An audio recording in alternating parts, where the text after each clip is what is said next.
Good morning! Nakahuli tayo ng hiram na isda.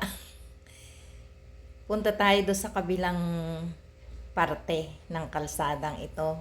May nadaanan tayo nagpipiknik. Di tayo makipiknik din, di ba ga? Ayan. Ito yung Five Fingers na pinupuntahan ng grupo namin noon. Ngayon, pinuntahan uli namin.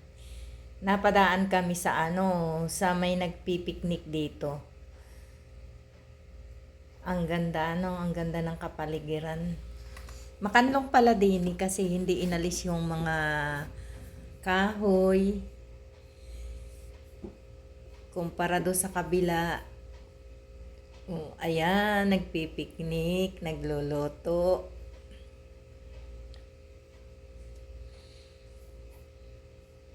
Ganyan ang buhay dito ng mga simpleng Pinoy dito sa Saudi Arabia.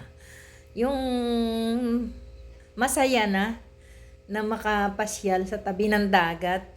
Yung mga huli, isisigang, ayan, sarap oh. Sarap niya. Press na press talaga. Ganyan dito. Yung mga simple ha, pero yung mga sosyal, sa mall lang yan naglalagi. Diba? Ako hindi sosyal.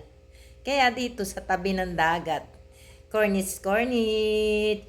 Yahoo sa lahat. Si Sophia, mega love shout out sa lahat.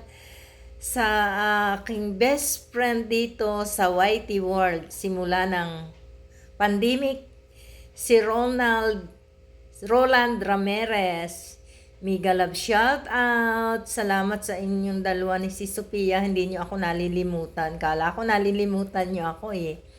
Ayan tayo. Shout out sa lahat ng aking mga kaibigan dito sa YT World. Shout out. Talaga. Love you all. Love you all talaga. At lalo't hindi naalis sa aking tabi ang Team Lalabs. Shout out sa lahat, hindi ko na kayo isa-isahin. Ayan ang dates. Yung dates na hilaw pa siya oh. Yan ang bunga ng hilaw pa. Okay. Welcome. Welcome kayo. Kumuha na kayo ng dates. Ayan oh. Ang sarap niya. Ang sarap magpainit. Super init. Kaya hindi ako pumuputi. Ito lang ang puntahan ko. Simpleng OFW. Ayan ako. Hindi ako nababago. Malago na yung buhok ko. Kaya nakaganyan yung unahan niya. Bahala na siyang mangitim. Talaga namang maitim tayo eh. Okay lang yan.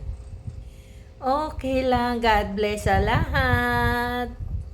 Tago tayo sa susunod uli. Abangan nyo ang bago kong upload.